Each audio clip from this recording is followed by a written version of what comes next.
Black Star Network is I'm real revolutionary right now. Background. Support this man, Black media. He makes sure that our stories are told.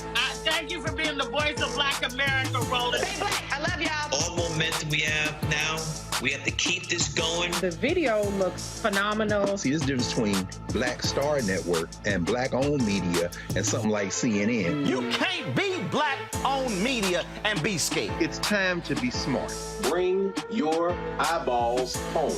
You dig?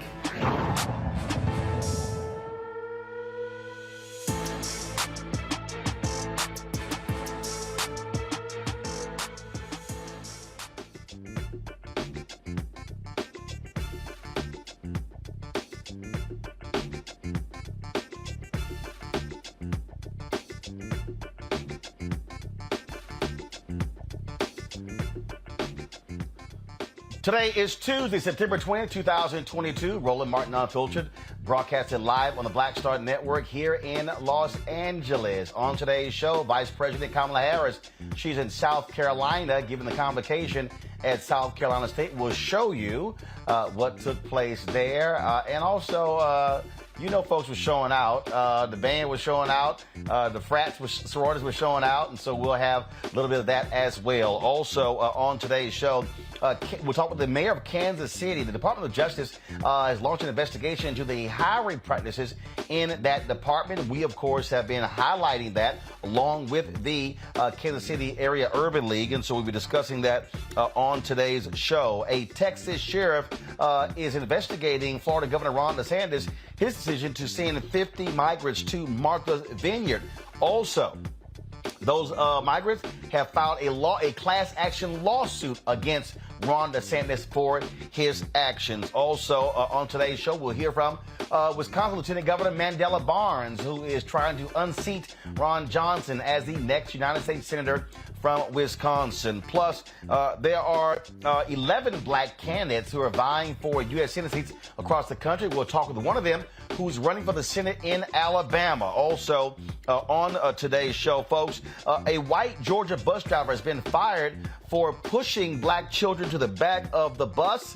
Also, we lost two African Americans, baseball great Maury and also Philadelphia pastor Herbert Lusk. In our marketplace segment, an actor had to create his own skincare line for his melanated skin. We'll talk with him. It is time to bring the funk on Roland Martin Unfiltered on the broadcast on the Black Star Network. Let's go. He's got it. Whatever the miss, he's on it. Whatever it is, he's got the scoop, the fact, the find. And when it breaks, he's right on time and it's rolling. Best believe he's knowing. Putting it down from sports to news to politics. With entertainment just for kicks, he's rolling. It's on Go, roll, y'all. It's Roland Martin, rolling with Roland now. He's funky, he's fresh, he's real, the best, you know he's Roland Martin now.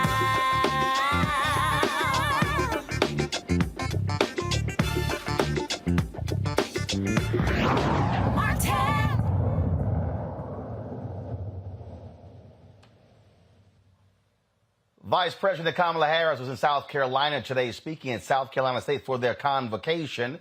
Folks there were excited to see the first Black vice president. And here is some of what she had to say.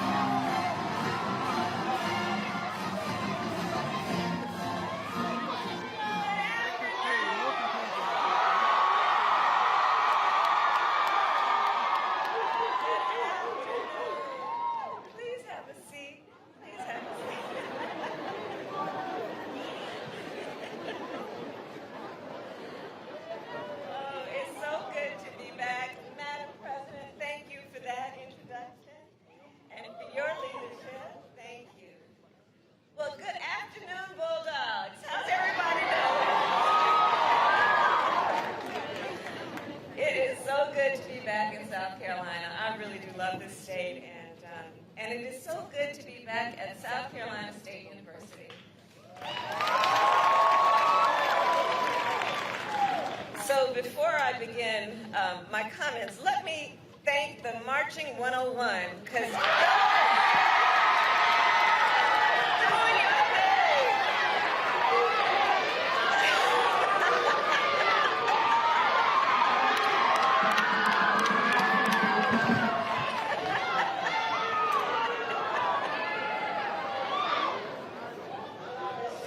They do not disappoint.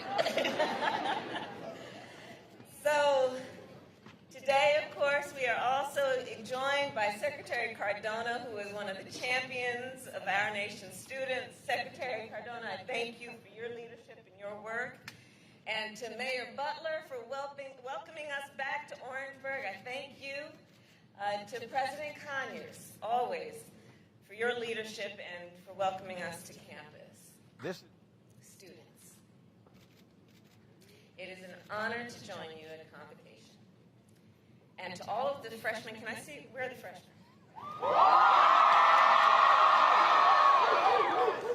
So to the freshmen here today, I will say to you specifically for a moment, and to all of the freshmen, can I see, where All right, folks, so we're going to do this here. We're going to switch some audio. So that was a pool feed of Vice President Kamala Harris. That audio is horrible. And so, folks in the control room, let me know when we have the White House feed that was up on their YouTube channel ready to play. Much better audio. You can hear her far more clarity. And so I want to get out of that. I don't want to play that because the audio is just not good for me.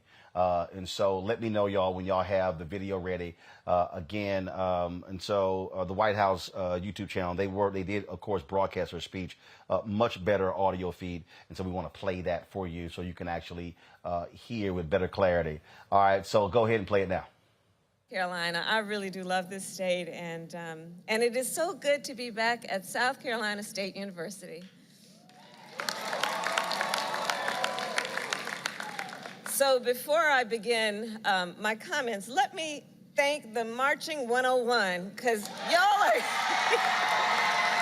are doing your thing.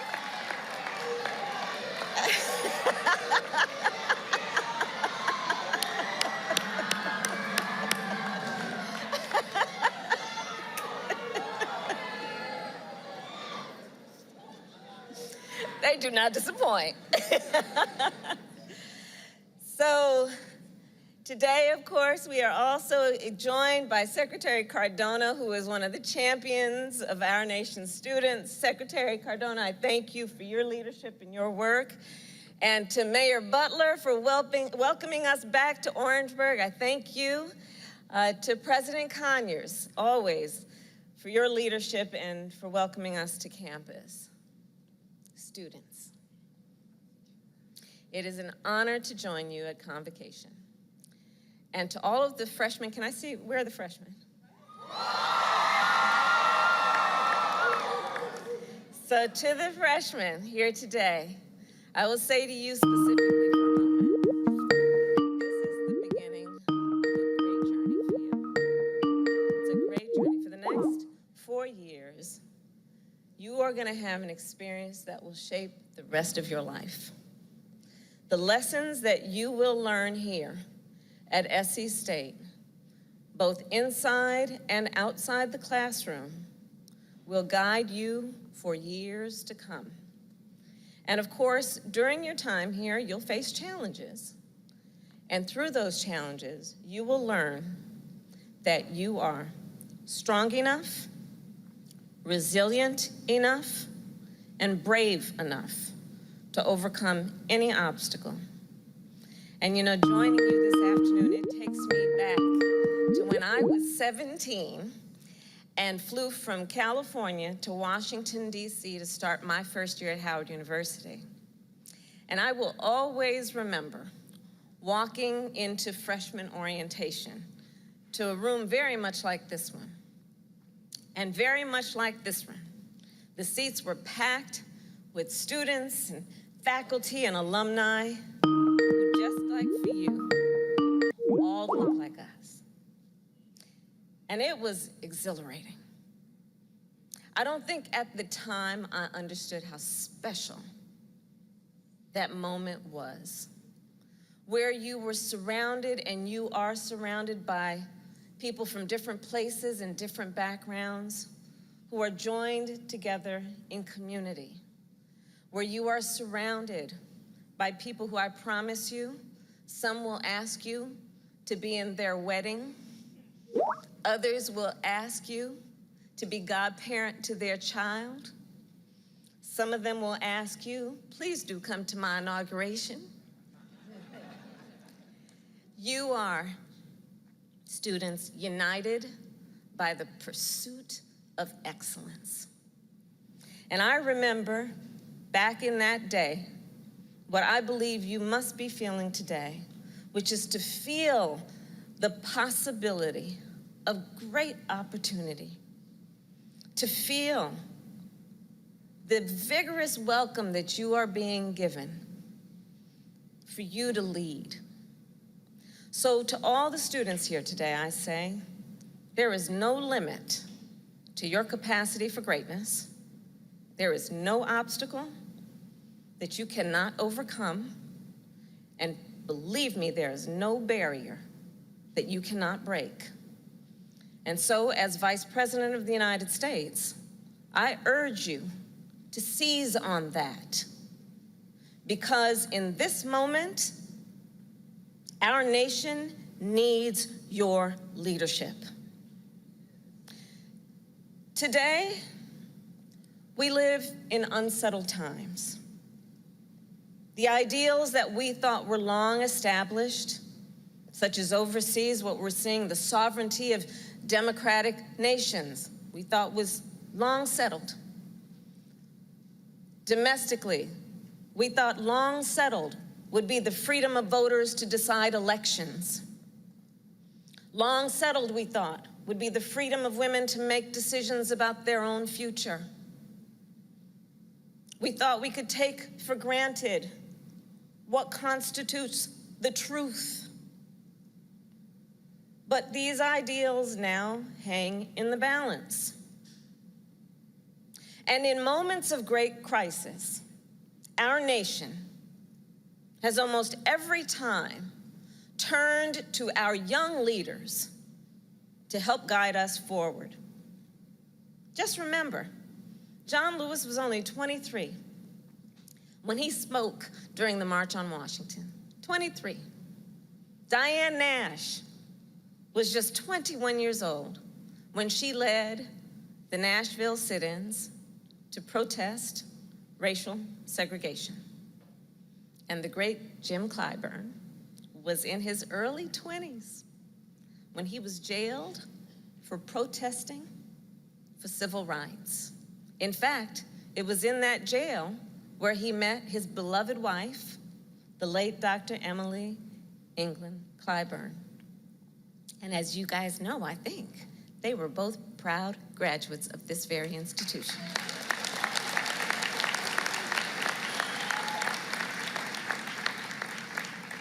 So that to say, students, we turn to you once again. Your nation turns to you. Because to move America forward, we need you. We need your passion, your purpose, and your excellence. We need your leadership for so many reasons and on so many issues. We need your leadership to help grow our economy. We need your leadership to protect our planet, to drive innovation, and to fight for equity and justice. We need your leadership to build on an economy that works for everyone. Far too many people on that point, and far too many communities in our country are being left behind. So we have invested $12 billion in community banks, which specialize in lending to minority and rural communities. But we need you to then access that capital, to build a business, to be invested in your community, to allow you to buy a home and be part of the leadership of neighborhoods and society. We need your leadership on the climate crisis. Just think, in your lifetime, your generation has experienced the 10 hottest summers on record. You all have. You have seen communities decimated by wildfires, flooded by hurricanes, and choked by drought. And you know then, we must treat the climate crisis like the crisis it is. And we're doing our part in terms of our administration to make the largest investment in history in fighting that crisis. But to implement that vision, we need you. We need chemical engineers to help us design more efficient solar panels. We need architects to help us build more sustainable homes and communities. We need climate scientists to help us model the impact of rising seas and warming temperatures. And we need you in those positions to also do the work of helping us to fight for environmental justice and equity. We need you. As Vice President, I am the chair of the National Space Council. I want to bring in my panel right now. Joining us, Michael Brown, former chair of the DNC Finance Committee, Randy Bryant, diversity and inclusion strategist, speaker, trainer, and writer, also Tarun Walker, founder of Context Media. Glad to have both of you. I'm going to start with you, Tarun, and that is here. Somebody watching may say, I don't understand why Vice President Kamala Harris is bringing up climate. Well, first of all, South Carolina is impacted by hurricanes on the Atlantic coast. We're talking about flooding as well. This is one of the critical issues in this election. And for the generation she is speaking to, this is one of those top concerns. And I do think it's important for the vice president to be going to HBCU campuses, laying out the things that this administration has done when it comes to a lot of positive developments, and explain to folks how African Americans are benefiting from these bills that are being passed and signed into law. You know, to be honest with you, I feel like some of this is a case of better late than never, because this is something that I've said that the Democratic Party and Vice President Harris and President Biden have been needed to do almost since they were sworn in. There is a lot of disconnect between what actual policy is being done and what people on the ground and people who are concerned voters are getting as far as information. There's been this holdover from the Obama administration where we feel like just the good work that we're doing should be enough, but that's not enough. You have to be able to go out to the public and tell people what you're going to do, how you're going to do it, and explain to the people. So I'm glad to see that it's happening now, but I really wish this would have happened a little bit earlier than now. But it's good to get it out now. Well, but Michael, here's one of the realities. One of the realities is that COVID played a huge role in the inability of them to get out. I talked to Vice President Harris when she was in Selma. That was one of the few places. And so COVID prevented her and the president from really doing what presidents and vice presidents normally do, traveling the country, barnstorming, if you will, telling their story and trumpeting the positive things they've done. Ever a bad, and first, good evening, Roland, and to my fellow panelists. I don't think there's ever a bad time to talk about climate. I mean, it's something that's impacting us literally every day, every minute. When we can see what's happening, just not in Puerto Rico, but Turks and Caicos. We're lucky that this storm is going to veer off to the Atlantic. But there's never a bad time to talk about it. If the vice president chooses HBCUs to talk about climate, great. Plus, the wonderful opportunities there are for careers related to climate and solar. So the fact that she's going to an HBCU to talk about this is exactly what she should be doing. And so I commend the vice president, whether it's voting rights, whether it's climate, whether it's civil rights, whether it's making sure we level the playing field for businesses to succeed in this country. I think the vice president's doing the right thing. Randy, your thoughts? Yeah, of course, I also feel that it was great that she is talking about the environment and climate. What I hope is that people were able to make the connection of how it affects us African Americans directly. I believe that sometimes we think that the climate and the environment is a rich person's issue or something that is so distant from us, whereas it affects our communities all of the time. I mean, even looking at some of the natural disasters that have happened, where our neighborhoods are placed because of redlining and things, and how we're affected when these disasters do happen, how we do not receive the same amount of aid. So I really want the students to understand that it is an issue that directly impacts us daily. Indeed. I think what's going to happen is, again, you saw President Biden on 60 Minutes where he declared the pandemic over. I would disagree with him on that. But I do believe because you have seen the increase in vaccinations and you've seen things that have happened, that's going to cause them to get out more. You don't doubt you're going to see that happen a lot more next month, the final month before the midterm elections. But I do think Tarun is correct. And I've long said you've got to be able to successfully sell your story, and you can't just say, hey, list things in a white paper. We ran an ad last week by Congressman Eric Swalwell that I thought was excellent. You have to have more of that. The Lincoln Project actually put out one. I'm going to play that a little bit later. That explains things that they have done, and that was the I don't understand why Democrats can't hire messengers like the Lincoln Project to actually show people and explain to people the things that they've actually done. So we're going to actually talk about that. And one of the things that this administration has not done a good job of is talk about the great things in its Department of Justice. We're going to take a break. Coming up next, we're going to talk about the Department of Justice Civil Rights Division launching an investigation into the Kansas City, Missouri Police Department over hiring practices dealing with the issue of race. We'll talk with the mayor of Kansas City as well. When we come back, you're watching Roland Martin Unfiltered on the Black Star Network. Don't forget, download the Black Star Network app, available on all platforms: Apple phone, Android phone, Apple TV, Android TV, Roku, Amazon Fire TV, Xbox One, Samsung Smart TV, and of course, you can join the Bring the Funk fan club. Your dollars make it possible for us to do what we do, traveling this country, covering the stories that matter to you. Check in money orders. Go to P.O. Box 57196, Washington, D.C. 20037-0196. Cash App, $RM Unfiltered. PayPal is R Martin Unfiltered. Venmo is RM Unfiltered. Zelle is Roland at RolandSMartin.com. Roland at RolandMartinUnfiltered.com. We'll be right back. When we invest in ourselves, our glow, our vision, our vibe, we all shine. Together, we are black beyond measure. Hatred on the streets, a horrific scene, a white nationalist rally that descended into deadly violence.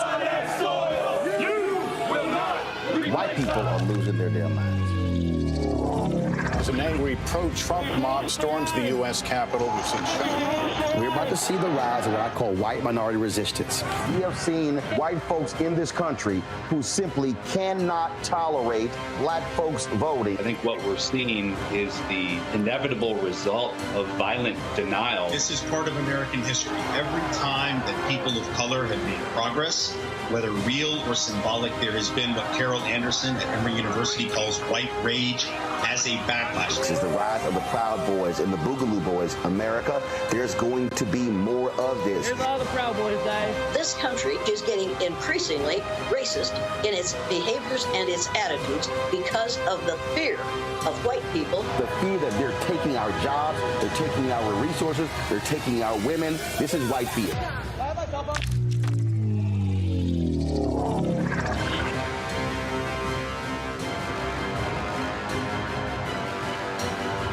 When we invest in ourselves, we all shine.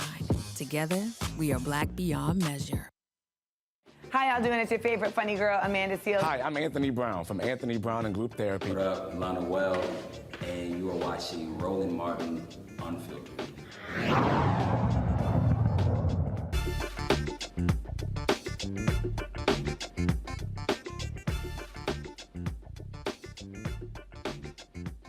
Welcome back to Roland Martin Unfiltered, broadcasting live from Los Angeles. The Civil Rights Division of the Department of Justice announced yesterday that they had notified the Kansas City, Missouri, that they were launching an investigation into its employment practices. The department has been named in several lawsuits alleging discrimination. In August, a Kansas City police detective sued the department, claiming he was punished for reporting another officer's illegal search. In April, a KCPD sergeant sued over alleged racial profiling during a traffic stop. Later that month, two black female police officers sued the department, alleging discrimination, retaliation, and a hostile work environment. In November 2020, three black female detectives sued the police department, claiming they were discriminated against during an investigation into the Crimes Against Children unit.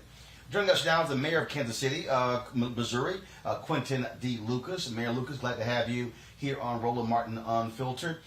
First and foremost, how do you respond to this DOJ investigation into your city's police department and its hiring practices?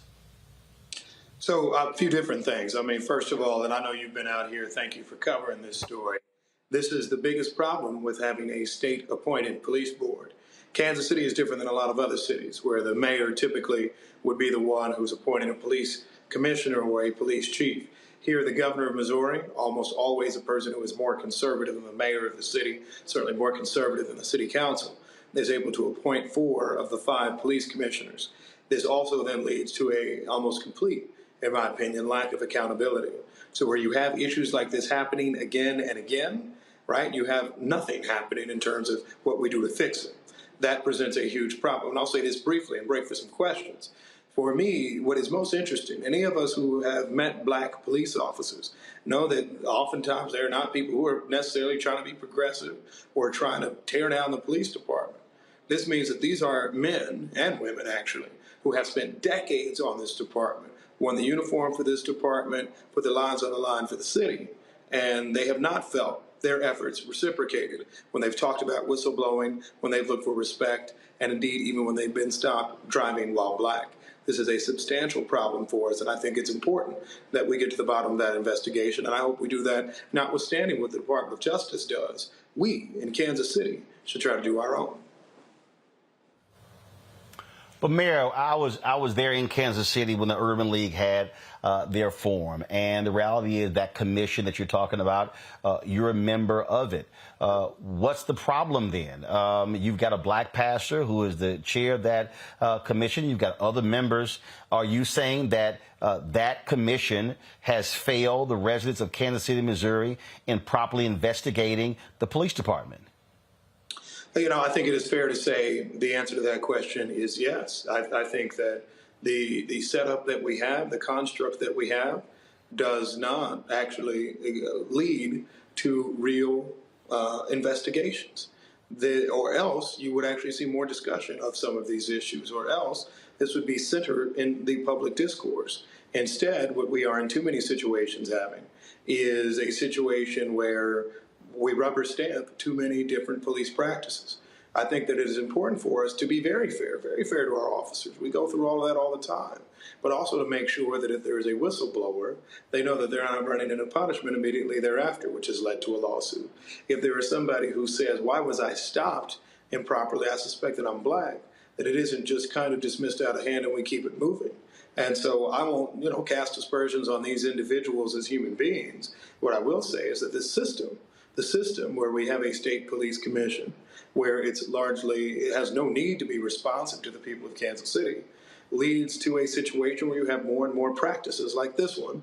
And so therefore there are many in Kansas City who were not surprised that we had an investigation launched, although today all I could think of was that since the Biden administration has started, there's been an investigation of Minneapolis, we all know why, and now Kansas City. And that should lead us to ask more questions about how we can do better on all this. One of the things that when I was there, residents said they want local control, and then they want a city council that believes in that. But also, you're in a situation where you're funding the police department, but you have no control. So the question is this here.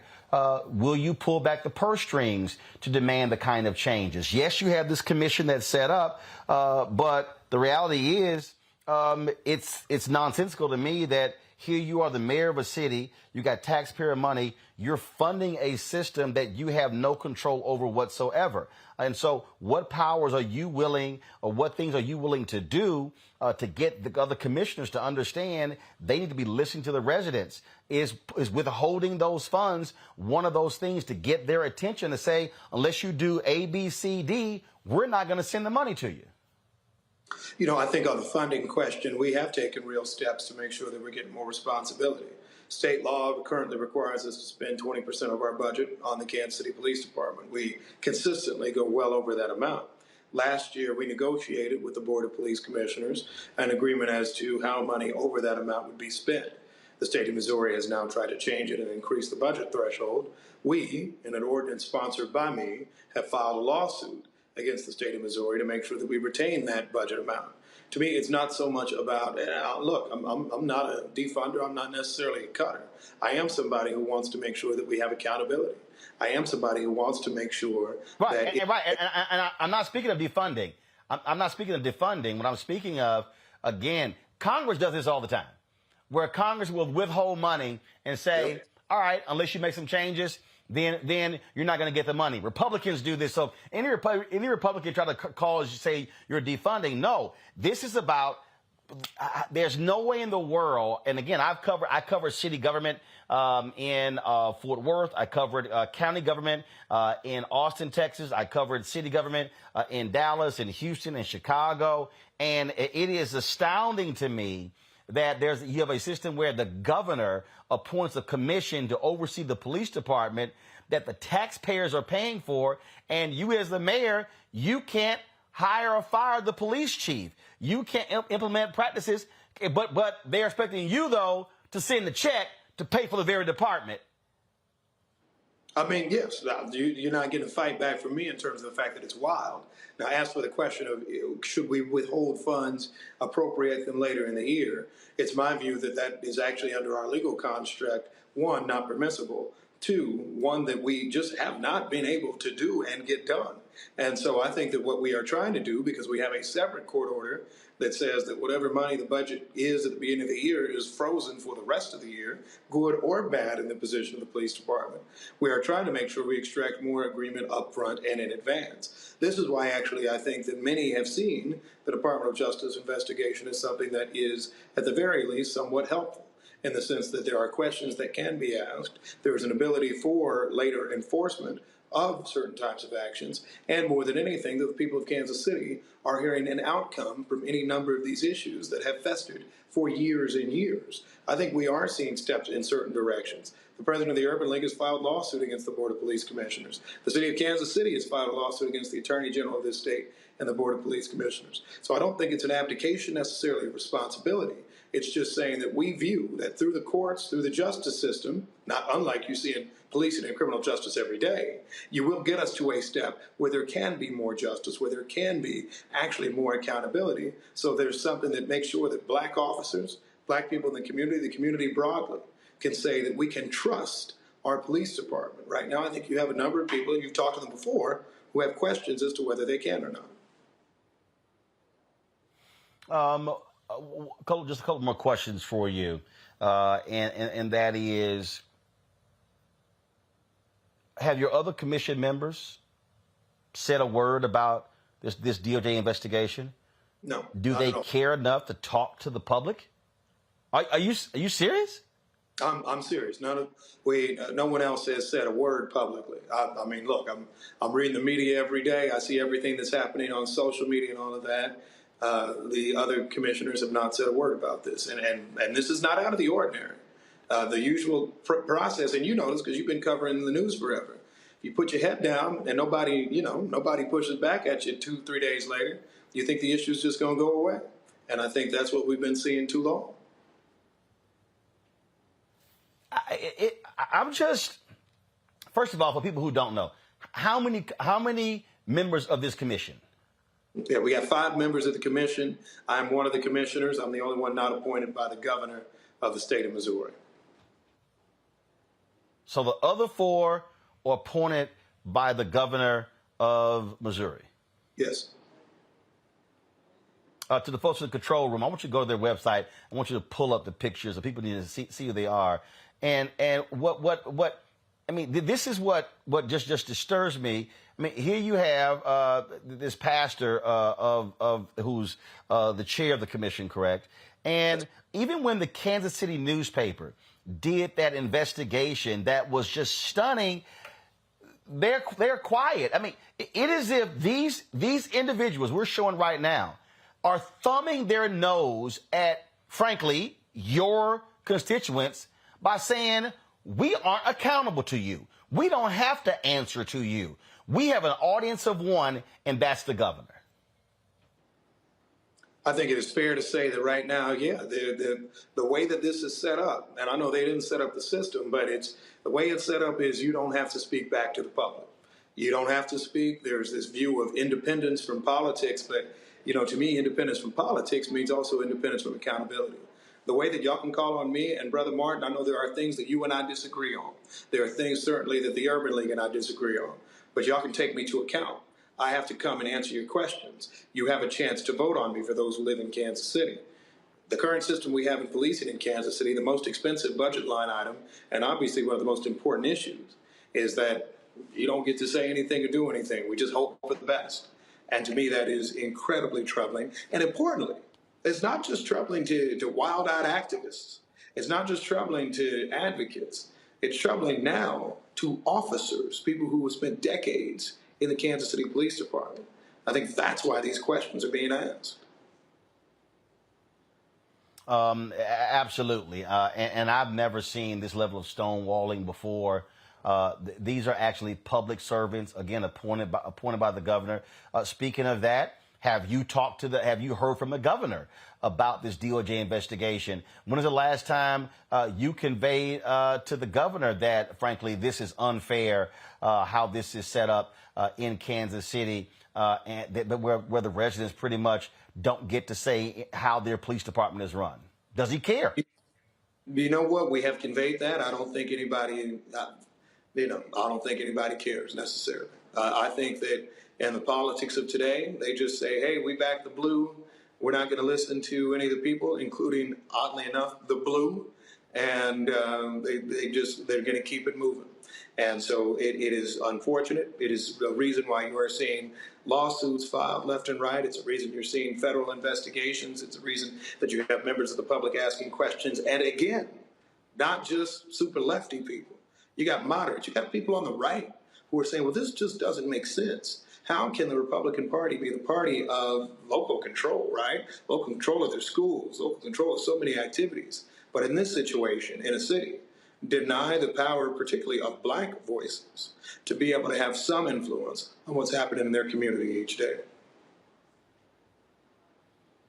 Mayor Lucas, we appreciate it. We look forward to what the DOJ does with regards to their investigation, and hopefully it will lead to some changes because the allegations thus far are startling. And again, as somebody who's covered politics my whole life, I do think it's grossly unfair to ask residents for their taxpayer dollars. And we know in most cities, the lion's share of a city's budget goes to its police department. And just real quick, the percentage of your budget, how much goes to law enforcement?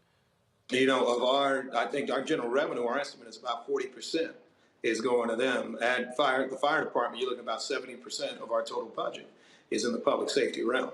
And so these steps matter. So 70% goes to police and fire, but of the 40% of your revenue goes to the police department, and you and the residents have no say over that department. That's correct. Wow. Mayor Lucas, we appreciate it. Thanks a bunch. Thanks so much. Folks, on Friday, we're going to be joined by the president and CEO of the Greater Urban League of Kansas City, Gwen Grant, along with Maury, who is the CEO of the National Urban League, to talk about this investigation. I'm going to bring my panel back in, Michael Brown, Torun Walker, and Randy Bryant. Randy, I'm going to start with you. As somebody who is a DEI expert when you look at these type of allegations, these lawsuits when it comes to hiring. Again, what's crazy is people have been complaining for the longest, but the way this thing is set up, again, these 5 commissioners, and really you heard the mayor, so really 4 of the 5 appointed by the governor, they're the ones who have the authority to deal with it. They don't give a damn. It's like, okay, whatever. And I just think that, yes, I know the right's going to throw out, defund the police. I just think that, hey, you got to figure out whichever way possible how to say, no, we ain't cutting a check until some stuff get changed. You have to make it where there's a reason for them to change. You're exactly right. And money is the greatest motivator. Money is the number one motivator. I'm just blown away at what the mayor shared with us. And to be very honest, I'm appreciative of his candor. And I believe we need to protect him at all costs because I'm a little concerned. As he shared, he really basically said it's a system that is set up to fail and take advantage of the residents of Kansas City. And when you're talking about unfair hiring, unfair promotion, all of these DEI issues, and you have in charge the exact people that need to change, the exact people that you're investigating, there's no way that people can win, that people can come out victorious. So you do need an outside entity like the DOJ to come in and say, absolutely not, these practices cannot continue. So I'm really happy to see them there. It is something, Michael, and you've got Democrats all across the country right now. They're even looking at passing a bill in Congress that would give more billions to law enforcement. Democrats are running scared out of fear of Republicans calling them soft on crime. But here's the reality. You can't show me how throwing more billions and billions of dollars somehow is going to fix the problem.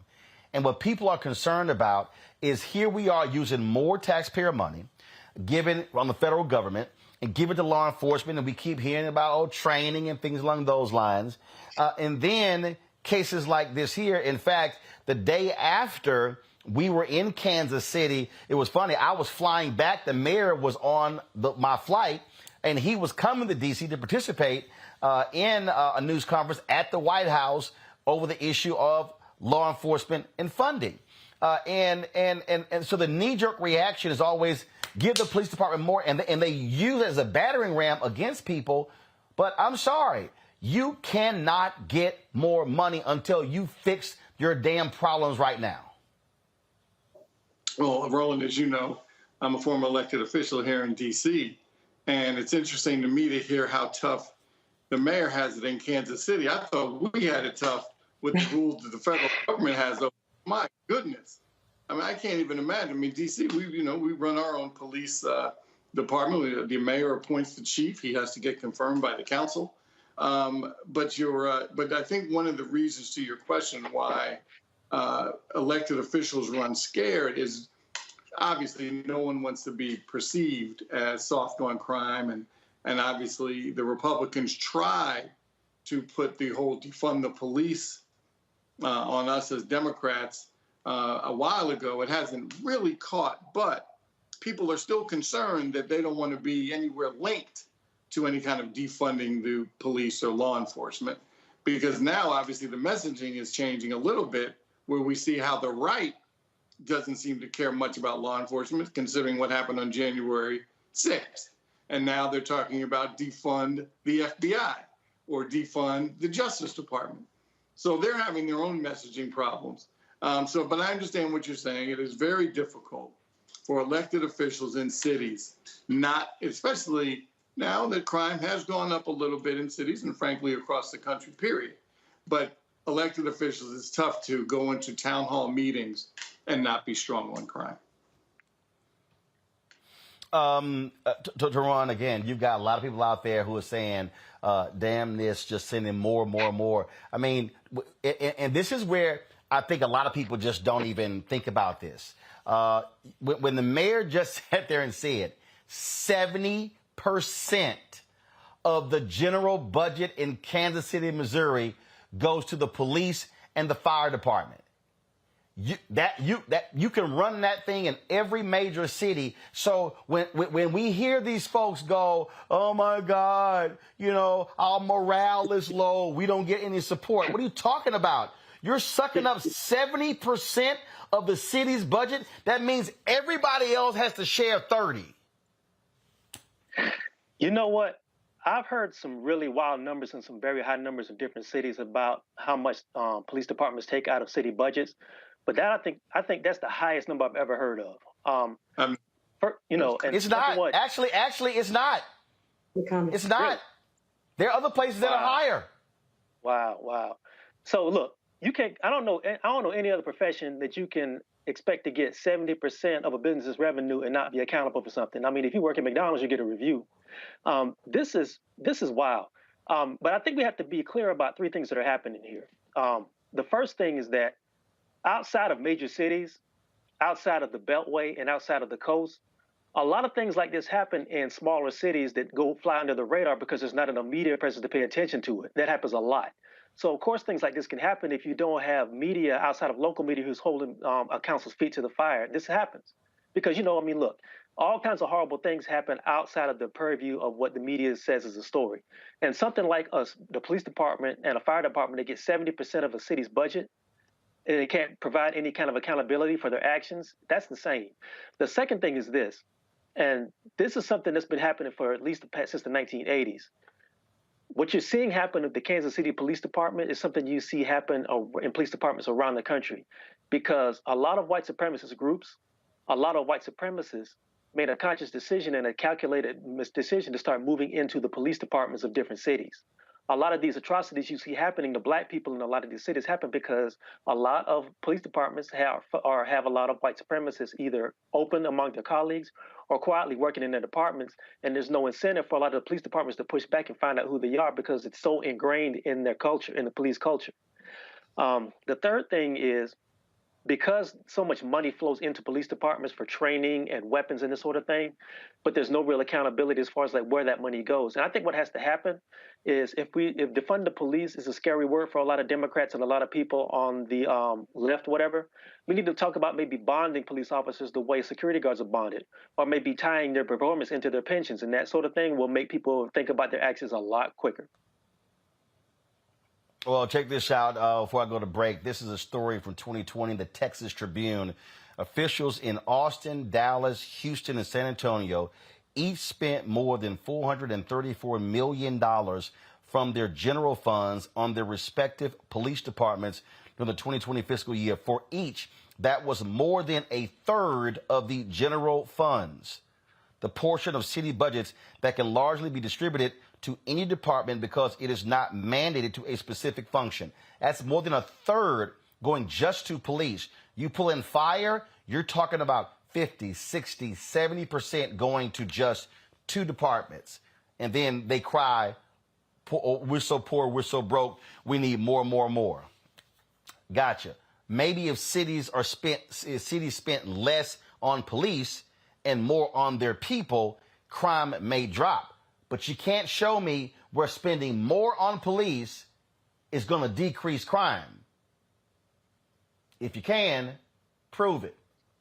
All right, folks, got to go to a break. We come back, we'll talk to the candidate, African-American, who's running for Senate in Alabama. Plus, we'll hear from Mandela Barnes, Lieutenant Governor of Wisconsin, who is trying to unseat incumbent Senator Ron Johnson. We'll cover that and more on Roland Martin Unfiltered, broadcasting live from Los Angeles, folks, where I'm here to cover the Apple Films Sidney Poitier documentary being produced by Oprah Winfrey and Reggie Hutland. That's taking place tomorrow. Folks, download the Black Star Network app where you can get all of our content. This show, Farajii Muhammad Show, Greg Carr, Deborah Owens, Jackie Hood Martin, Stephanie Humphrey, Rolling with Roland, all of our stuff. Plus, we do live streaming all day, news events happening all day.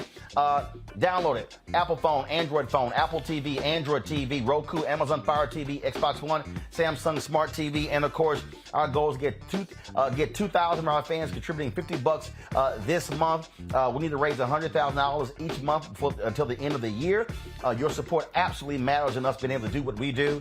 So please do so, folks, by sending a check and money order to P.O. Box 57196, Washington, D.C., 20037-0196. Cash App, $RM Unfiltered. PayPal is R Martin Unfiltered. Venmo is RM Unfiltered. Zelle, Roland at RolandSMartin.com. Roland at RolandMartinUnfiltered.com. We'll be right back.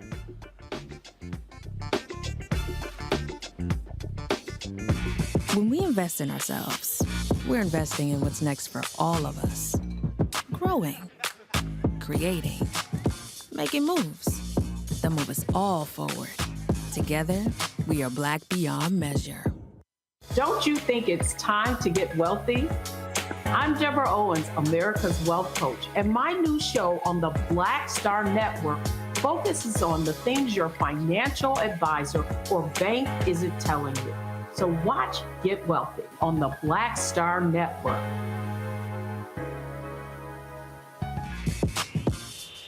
When we invest in ourselves, our glow, our vision, our vibe, we all shine. Together, we are Black beyond measure. Hi, I'm Vivian Green. Hey everybody, this is your man Fred Hammond, and you're watching Roland Martin, my man, Unfiltered.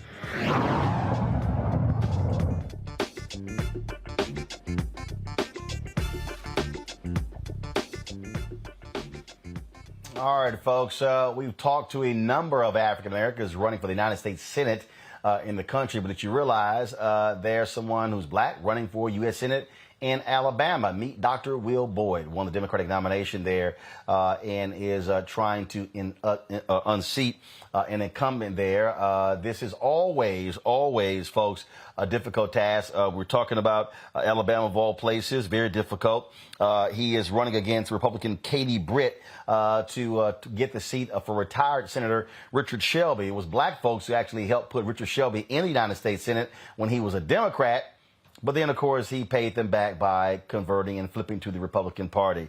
Dr. Boyd, glad you are joining us from Birmingham. So first and foremost, look, we're talking about Alabama, uphill battle. And how are you trying to convey in that state that you're the best choice when this is the same folk who elected Tommy Tuberville in the last election, who is truly one of the dumbest people ever to be a United States Senator?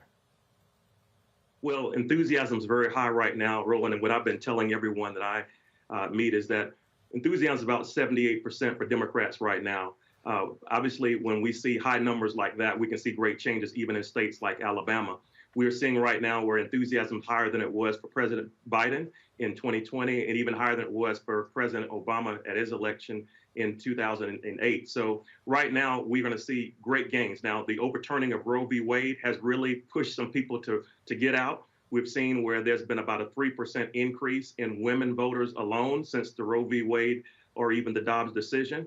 We've seen where people are upset because obviously veterans were kind of tossed around a little bit as we were dealing earlier with certain acts that were laws that were being pushed through, whether or not it was going to go or not. And then we see where a number of people are just feeling like they're left behind, their voices are not being heard. So I'm telling everyone everywhere I go that I want to be their voice. So even though maybe the media hasn't been paying a whole lot of attention to this race, this is a historical race. It's an open seat. And by the numbers, Democrats can win this. This is really a blue state, Roland, but people see it as a red state because we have a lot who didn't turn out. When I ran for Lieutenant Governor in 2018, there were 337,000 African Americans who did not get out to vote. There are about 324,000 who are batting 0 for 3 in the last elections. And there are about 150,000 who have not even shown up for an off-year election or a gubernatorial election like this one. They've only showed up in some cases for presidential. So by the numbers, people that we've targeted, all the issue-based strategies that we've pushed in this great state, we're going to see a record-breaking number of people show up on November 8th, and I'm going to be elected the first African-American United States Senator for the great state of Alabama. But you say they haven't showed up. How are you going to get them to show up? I can tell you, when I talk to folks in Alabama, folks kind of like, man, look, we ain't got no shot. Can't no Democrat win here. This is a red state. You say it's a blue state. How? Where? I mean, you've had Republican governors, you've had Republican senators, You've got, so where are these Democrats in Alabama? A number of them just didn't show up to vote. Some roll and feel like they've lost hope. But actually, I'm in the studio right now, just came off the air with someone you know very well, Chris Coleman, on his show, obviously, the think tank B94.9. But one of the things we've been doing every week is going on radio, talking to people about what's at stake, talking about the fact that the economy is at stake, healthcare is at stake, education, environment, women's rights. When we roll these issues off, when we go in with an issues-based campaign, when we tell people who did not vote in the past and how we can actually turn them out by getting them to the polls, they're getting excited. They're getting charged up. So we are using Vote Builder. We're using L2. We're using a number of different tools, and even teams from different states have come in and are helping us hit the ground with a ground game that's never been seen in Alabama before. One of the things that should be happening in Alabama, there should be a second black congressional seat, but the courts held that up. One of the things you talked about, those African Americans who are not registered. So, what resources are going on the ground? How much time are you spending in rural Alabama trying to convince those folks that, yes, if you just pull that lever, just punch that ballot, trust me, your vote does matter. It does count. Well, I spent a lot of time in the Black Belt. As a matter of fact, the show that we did just a few moments ago, we were live, obviously. We talked about the amendments that are on the ballot, 10 plus one other amendment that is there that's dealing with our 1901 Constitution being rid of actually racist language, believe it or not. But actually, one of the things that we've been doing is talking about the issues you just mentioned. When I enter a Black Belt area or an area where there's a congressional district that has a great group of African Americans, one of the things I'm explaining is that our voice has been diminished. When you talk about the redrawing or the gerrymandering of congressional district lines to where the African American voice has been diminished from 29% down to 14%, and this was allowed by not only the local court, so to speak, but the Supreme Court of the United States, something is wrong here. So we have obviously issues that we're battling that will take a court obviously pushing forward and helping us in the long term. But what we can do right now is let people know again how their voices and their votes count. There are a lot of things that have been going on here that aren't right, but we are exposing people. We are showing people what the right strategies are, the right tactics are, and we're moving forward in a way that's exciting. So we've been pushing towards pastors of churches. I'm a bishop. I oversee many churches worldwide, thousands of churches worldwide. I'm a pastor of a 162-year-old church also, former professor and a dean. So I'm employing all of my different areas. I know you're an A Phi A man. I'm an Omega Psi Phi man. So we're working through Divine Nine and others. I'm sorry about that. I'm sorry about that. And I'm sure Michael Brown is happy because it's rare you get Omegas doing some good stuff. So Michael Brown is probably smiling because he knows when we talk, he knows I ain't lying. Michael, you on mute. See, you don't know how to run your laptop. See, Michael, you on mute. You see how they treat the bros? I'm not. Anyway, maybe with some technology issues. You didn't want the next governor of the state, next senator of the state of Alabama, for he and I to connect, and I think that's very unfair. Well, what? I mean, I'll help you out. I mean, we got an alpha as in the Senate, Raphael Warnock. But y'all go ahead and catch up. And remember, the first African American since Reconstruction was Republican Ed Brooke, also an alpha.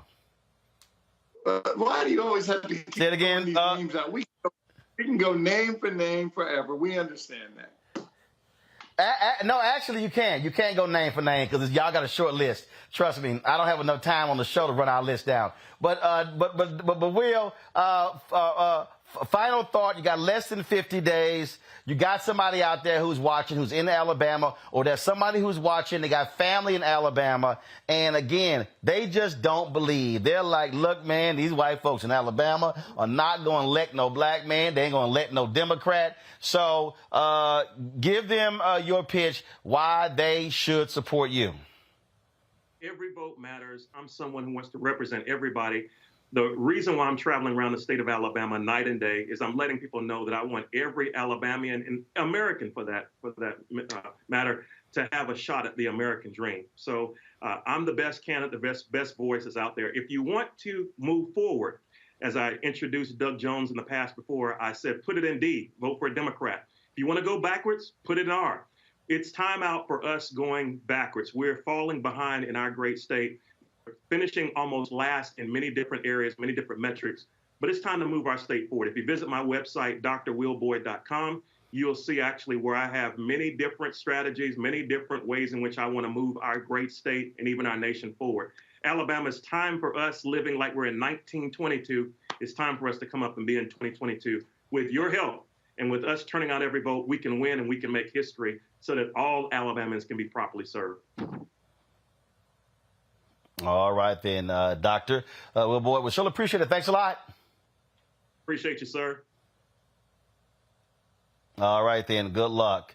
All right. Well, come on now. You know how we roll. It's an 06 thing. All right. Yesterday, got a chance to talk with Wisconsin Lieutenant Governor Mandela Barnes. He, of course, is trying to unseat U.S. Senator Ron Johnson in Wisconsin. And here's our conversation. Lieutenant Governor Mandela Barnes, let's just jump right into it. You are in a fierce battle for the United States Senate. And one of the things that jumps out is you're running against someone who I would dare say has become one of the most ardent MAGA disinformation leaders, sowing seeds of discontent on the election, yet privately caught on video saying it was a fair election, Trump lost. Well, this is a fierce battle for any number of reasons. And you mentioned a lot. And the fact is, he's out of touch with Wisconsin. He's turned his back on the people in the state. He's simply not there for us anymore. He hasn't been. But people are really starting to realize it with the statements that he makes when it comes to putting Social Security and Medicare on the chopping block, wanting to raise the retirement age, saying we have enough jobs when he was all too comfortable making excuses when 1,000 good-paying union jobs here in Wisconsin are going to be headed to South Carolina because of his carelessness. And this is what we've been experiencing. So it's twofold. And that's the reason why we got to get rid of Ron Johnson. He's been a disaster for this state. He's been, problematic is one word for the rest of the country. You are in a state that's quite interesting. You have a Democratic governor, you're a Democrat, but you have Republicans in the legislature who've done all they could to stifle both of you in terms of being able to lead in that state. And so when it comes to, on the ground, and when it comes to really trying to connect with folks, I mean, this is going to be a ground war. Consultants want to spend lots of money on television ads, but it's really going to be getting those folks out. And so, how you've been focused on that, especially in Milwaukee, to drive up those black turnout numbers and other places as well. Well, I'll tell you, the only reason Republicans control the legislature is because of gerrymandering. Now, without it, they wouldn't have the control, the power they do now to try to stifle our agenda to support working class families in the state by rebuilding the middle class. And with that, turnout is absolutely going to be key. 4 years ago, we had historic turnout, the highest midterm turnout in the history of the state. And we have to do that again this year. But it won't happen just because, right? People need to know what we stand for, what we have been able to accomplish in spite of Republican-controlled legislature, but also how Ron Johnson went to the U.S. Senate, doubled his wealth, and is hell-bent on making everybody else's life harder. Again, think about the benefits people work their entire lives for.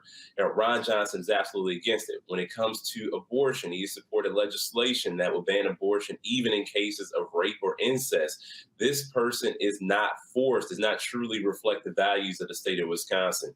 And the more we hammer home the message about how awful Ron Johnson has been, and he will be even worse if he gets another 6 years, but also coupling that with the fact that there is a real plan to rebuild the middle class by bringing good paying manufacturing jobs to Wisconsin again. Ron Johnson voted against the CHIPS Act, which will go a long way to breathe new life into manufacturing, next generation manufacturing in Wisconsin. He stood against that. He's standing against opportunity every step of the way. But in spite of his insistence on doing the wrong thing, we have been doing the right thing. We're going to continue to do the right thing and make sure everybody has health care, make sure that women have access to the reproductive care that they need, and also doing everything we can to protect our democracy. I remind people that there were 4 cities that Donald Trump was targeting when he was claiming the election was stolen when it wasn't. Atlanta, Philadelphia, Detroit, and specifically Milwaukee. In fact, he paid for a partial recount in Wisconsin, specifically Milwaukee. Those are 4 black cities, if you will. And that's really what I keep telling people January 6th was all about. It was a response to how dare all these black folks come out and vote me out. Well, look, the problem is with them being so out of touch, for whatever reason, they want to act surprised that they didn't win the election in 2020. If you don't respond to the needs of people, people aren't going to respond to you at the ballot box. And given the fact that the election was trying to overturn, cities like my hometown in Milwaukee were specifically targeted, just shows what's at stake right now. It shows exactly what's on the line.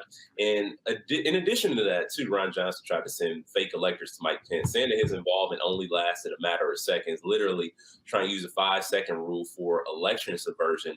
They will continue these sorts of attempts if Ron Johnson is reelected, if they get a majority in the U.S. Senate, or if we lose the House. So another issue of people's votes not being respected. Ron Johnson looked everybody in the eye and said, your vote doesn't count, your vote doesn't matter, and act surprised, when people show up and vote against them when they have completely been against the interests of hardworking people. I do want to get your thoughts on this. I was on Tiffany Cross's show on Saturday on MSNBC, and we talked about the Democrats' issue with black male voters. I've been saying, folks, for 10 years, you must speak directly to them. How are you doing that?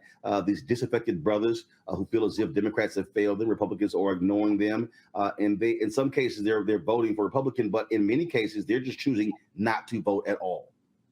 Hey, I tell you, I'm not here to make excuses for anybody when it comes to why folks feel disenchanted with politicians and politics, especially when it comes to Washington. It's a broken place. Look, I'm a black man from Milwaukee, so I level with people when I show up, and when I show up everywhere and have the real, honest conversation, because my experience is the very real Wisconsin experience, whether it's socially, economically, regardless, and having that experience, whether it's my granddad who worked at A.O. Smith for 35 years, essentially where not every, but if you talk to a black family in Milwaukee, there's an A.O. Smith connection, especially in the post-World War II era. Now, with that being said, the city has changed like many post-industrial cities across the Midwest, and people feel like they've been left with very few options. People feel like they've been left behind because that is the reality. People have been left behind. And I talk about how things were better and how I know that experience. And there is not a person running right now who has or who can share that experience. And also the tragedy, too. I've unfortunately, lost friends to gun violence, way too many, more than I care to count. Throughout the course of my life. Most happened in high school. And these are other instances that people have experienced, but haven't necessarily had elected leaders who share that experience and know what they're going through. I know what it's like to have been laid off from a job. I know what it's like to deal with economic insecurity, having to show up and qualify for every benefit program there absolutely was, and feeling like there weren't politicians. I also tell them that's exactly why I got involved.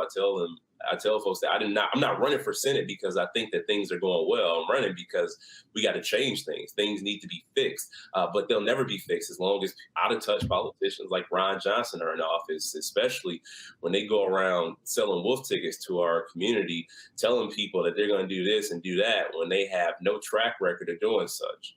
And on that particular point, I got a note, and we're talking about reaching black men. The I Am a Man poster that's right behind you. AFSCME was very much involved in that campaign in 2018 for the 50th anniversary of the assassination of Dr. King. And what I keep saying, if you want to reach brothers, you have to talk to them directly, speak to those issues. But the same as black women and others, people want someone to say, this is what you're going to do for me if I send you to Washington, D.C. Yep, that's exactly it. You hit the nail right on the head. people got to know that you care. People don't care how much you know until they know how much you care. And that's why we show up and we have these conversations all over the place, even the tough ones. All right, then. Lieutenant Governor Mandela Barnes, always glad to have you on the show. Let's do it again next month as we get closer to the election, and hopefully we'll see you as the next United States Senator from the state of Wisconsin. I appreciate it, man. You take care. All right, thanks a lot. All right. Mike, I want to start with you. I'm reading a story from right here from the New York Times where they're talking about how the race between Sherry Beasley and Ted Budd is tied in North Carolina, and Democrats are hopeful they can win that seat. You've got Barnes in Wisconsin, you've got Demings in Florida, you've got Fetterman in Pennsylvania, you've got Booker in Kentucky, and so we can go on with a number of different races. But the thing that for me, and I'm looking at this thing, Warnock again, who's slightly behind in Georgia, and that is you have to maximize the black vote. You got no choice. And or do you have the sense that national Democrats are flooding the zone with people, with voices, doing that? The sense that I've gotten, they're waiting to the last month like Democrats always do. Whereas you can't run that game plan anymore. You've got to be 3, 4, 6, 8, 9 months ahead, getting people ramped up, dissatisfaction with Biden, poll numbers, things along those lines. That old playbook of waiting until October, that's not the smart playbook in 2022. Your thoughts? And I agree with you. And I think the party leadership with Chairman Harrison and clearly President Biden and Vice President Harris, I think have acknowledged that and said, let's not slip into the same old kind of patterns, which means it's not just the engagement, of course, is absolutely important, but you have to have resources for that engagement. And you have to have, you're right, you certainly need the GOTV money to get out the vote money come October and November. Bro, Mike, I literally just, hold on, Mike. I just saw a tweet. Right here. The Democrats brought in $15.5 million last month, bringing total to $107.8 million this year, more money than any other midterm year, and almost twice as much as was raised at this point in 2018. That's just the DNC. We're not talking about the DCCC, the DSCC, Democratic Governors Association, and also then we're talking about these PACs. The money's there. Bloomberg estimated $9 billion is going to be spent on this election. My issue is where in the hell are they spending the money? On TV or on the ground? No, you're absolutely correct. And what you'll see though is these dollars, and it's so, as you know, it's so expensive to buy media time. And that's where most of the money goes, as we all know. That's certainly no secret. I do think, though, that some of those dollars have been put into these very tough seats. I'm not talking about the ones that are naturally blue or even purple, but chances where we can flip a seat in red and try to keep the House. I know the House is going to be difficult, but holding on to the Senate stops the potential Speaker McCarthy folks, the Trumpers, from really moving an agenda forward. So what you see is, yes, putting some money in some of these House races that have a shot, white and black and Latino. But most importantly, you're going to see a lot of that money starting to flood to these Senate candidates. Clearly, Warnock needs some help. I'm sure like the rest of my panelists, and I can't believe that Herschel Walker, who can't even put a sentence together, is ahead in polls in Georgia. Now, Georgia's Georgia, so that makes him a little, gives a little chance. But the fact that he has a chance is ridiculous. So you'll start seeing money going to Warnock. Clearly, money is going to go to Fetterman. Plus, you got these gubernatorial races. You have Wes Moore in a race in Maryland, who's an incredible candidate, who may be the first black governor of the state of Maryland if everything works out right and continues to raise money. So you have the Senate races, you have some gubernatorial races, some House races. So I think we're trying to make it competitive, but I don't think folks are really waiting until the last minute, Ron. I think they are trying to take the Ron Brown method, which is you start early and have a coordinated, what he called a coordinated campaign when he was chair of the DNC, which basically made sure that dollars were being used for everyone in the party. But I just haven't seen that. And Randy, the thing that jumps out at me when we talk about this thing right here, that jumps out, in many ways is like what happens in corporate America. So they throw all this money at television. Folks are tuning out. The reality is you've got to put money on the ground. You've got to have folk in those rural places. You've got to be because here's the deal. There's finite time.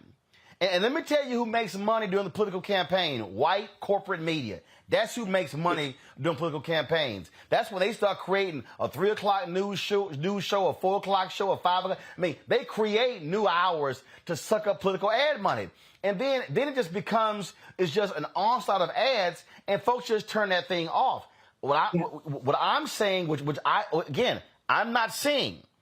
And look, and I've had conversations directly with the DCCC and the DSCC and others, and I'm sitting here going, okay, where are your high-profile black surrogates? And Randy, here's a perfect example.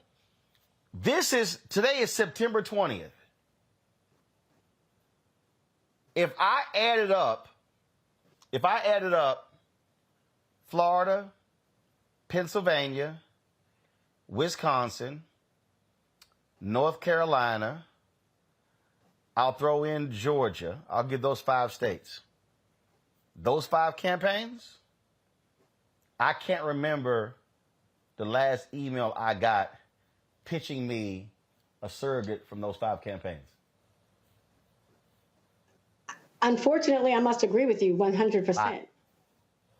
I must agree. I believe that people are using the same playbook. And it's ridiculous that so much money is going towards the media when how many people even watch live television anymore? Like how many people are sitting at home watching it? And you're exactly right. When these ads are coming on, people will purposefully not watch these live TV because of the fact that there's so many ads that they typically were muting anyway. So it is where we must look at how the world has changed. What do people pay attention to? How do we connect with people? And it's certainly not with the media. And feet on the ground.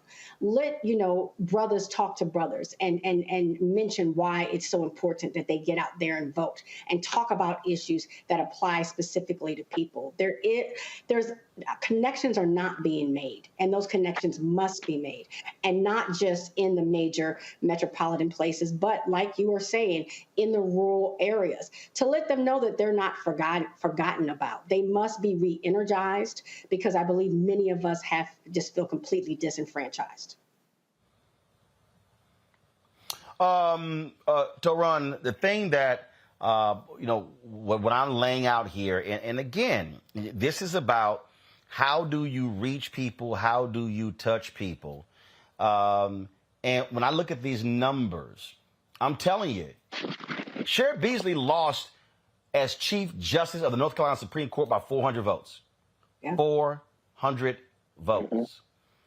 When you're going to have somebody lose by a few thousand in one of these U.S. Senate races, maybe 10,000 votes. And when I look at black numbers, when I look at what has to happen, I'm just a firm believer that Barnes has to have black turnout at a minimum 75%. The same for Beasley, the same for Demings, the same for these other black candidates. You have got to maximize as much as you can black turnout. And the real deal is these white, and Michael, you know this, being on the DNC Finance Committee, these white political consultants, they control the money. They make their money off of the TV ad buys, and they do not want to spend money on the ground. And guess what? They don't give a damn if somebody loses, because they're going to know they're going to get hired in the next race. This is where I just believe, Toron, black elected officials in the Democratic Party should be going ham, going hard against these folks like Reverend Jackson did, which led to Ron Brown becoming the first black DNC chair that created this black infrastructure. If that doesn't happen, the dollars are going to be bypass our community, and then people are going to be like, okay, what happened? Easy. You didn't put the money where the people are. I'm glad you said that. And I'm glad this conversation is moving into what's necessary to pull in black voters, especially black male voters. The bottom line is nobody watches TV anymore. After you get to a certain age, nobody is watching cable news or broadcast TV. If you're trying to reach voters and energize black voters, you got to go where they are. And where they are is on social media, where they are is on the ground. And the other part of that is this. People have gone through 2 years of being frustrated. Now, we can talk a lot about what the Biden administration has done and what the Kamala Harris has done, but if those messages do not get out to the public, it doesn't make any difference. People are tired. People have come out of a pandemic.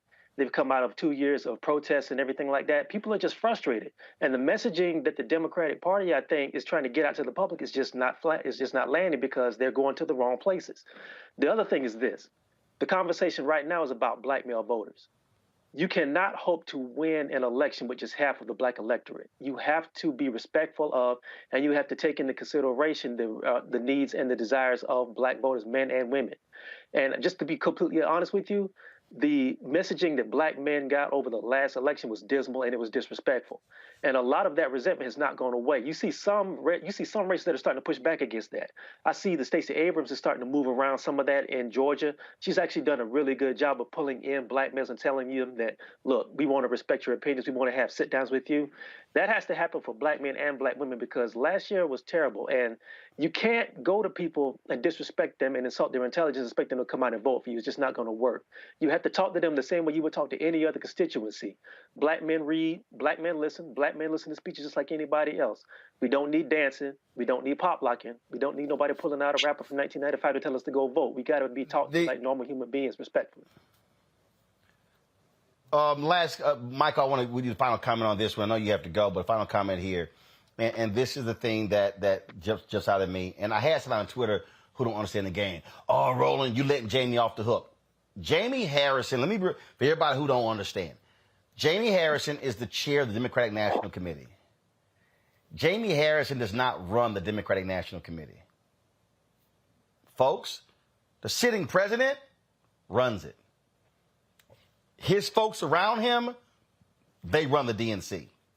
Now, the money game has also changed dramatically. There's so much money flowing into PACs that there's more money outside of the DNC that's actually going to the DNC. So I think a lot of people, when they go, Jamie disappointing, Jamie ain't this, they don't understand how this works, Michael. When you run the White House, the bottom line is the orders are coming from the White House as to what the DNC does.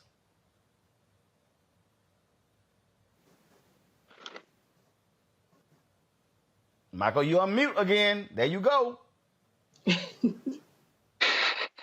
Sorry about that, but you're exactly correct, and I'm glad you gave a little political 101 on that because I think a lot of people wonder why doesn't he have more juice, so to speak? And you'd rather be chair of the party, frankly, like Ron Brown was, when you're not in power in the White House, because then you have all the control. You control the purse strings. You control the type of candidates that get selected around the country, and you control what happens with the presidential election. You control the transition. You control the inauguration. And so you're right. It has nothing to do related to Jamie Harrison or his leadership. He has to take, as you call it, orders from the White House or from whoever Biden has designated to be the conduit with the DNC. But now, having said that, with all of the dollars and resources that are available to both top of the ballot candidates and down ballot candidates, he can have some say in how that money gets distributed within the DNC. Yes. Will the president have his folks he wants to take care of? Of course, relative to being consultants and pollsters. But that doesn't mean that Chairman Harrison can't make sure that people of color and women don't also get some contracts. So if he is not doing that, then he is not doing his job, because that is part of his job, is to help bring up the next generation of people of color to be political operatives, pollsters, where you can get contracts, successful career in politics. So if he's not doing that part as well as getting people elected, he's not doing his job. Well, I'll say this here, folks. At the end of the day, look, if you choose to sit on the sidelines, shut the hell up. This is just for me real simple. If you are not participating in the process, then you have purposely checked out of it. So don't start whining and complaining about what this wasn't being done. When casting a ballot has an impact, and I'm telling you, we have history on our side. When we show up and show out, we can change elections. Doesn't happen if we don't show up. Simple as that. Got to go to a break. We'll be right back on Roland Martin Unfiltered on the Black Star Network. Download the app, folks. Also on YouTube, Facebook. Hit the like button. We should easily be at 1,100, 1,200, 1,500 likes on YouTube. Y'all don't let me have to start cussing y'all out, okay? And so hit that doggone like button. So we should be easily at more than 1,000. And when I get back from this break, I should see 1,000 likes on our YouTube channel, okay? Download the Black Star Network app, Apple phone, Android phone, Apple TV, Android TV, Roku, Amazon Fire TV, Xbox One, Samsung Smart TV. Join the Bring the Funk fan club. Of course, send your check and money order to P.O. Box 57196, Washington, D.C. 20037-0196. Cash App, $RM Unfiltered. PayPal, R Martin Unfiltered. Venmo is R Martin Unfiltered. Venmo is RM Unfiltered. PayPal is R Martin Unfiltered. Zelle, Roland at RolandSMartin.com. Roland at RolandMartinUnfiltered.com. Again, hit the like button. I should see 1,000 likes on YouTube when we come back. When we invest in ourselves, we all shine. Together, we are black beyond measure. Pull up a chair. Take your seat. The Black Tape with me, Dr. Greg Carr, here on the Black Star Network. Every week, we'll take a deeper dive into the world we're living in. Join the conversation only on the Black Star Network. When we invest in ourselves, we're investing in what's next for all of us. Growing, creating, making moves that move us all forward. Together, we are black beyond measure. Yo, it's your man Deion Cole from Blackish, and you're watching Roland Martin Unfiltered. Stay woke.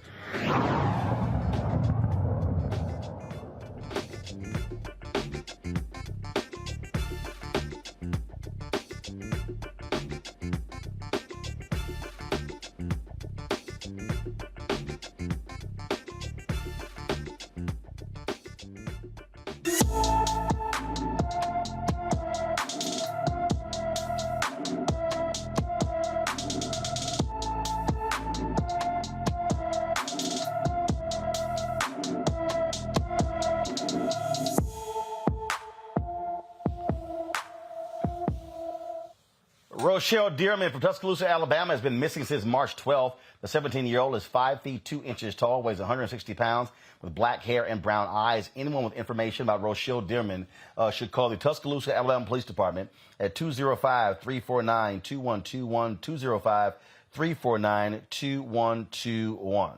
Last night, we told you about Roger Golubski. He is the former Kansas City, Kansas police detective who was arrested on federal charges. He now is at home confinement, folks, and he was arrested for sexually assaulting several black women.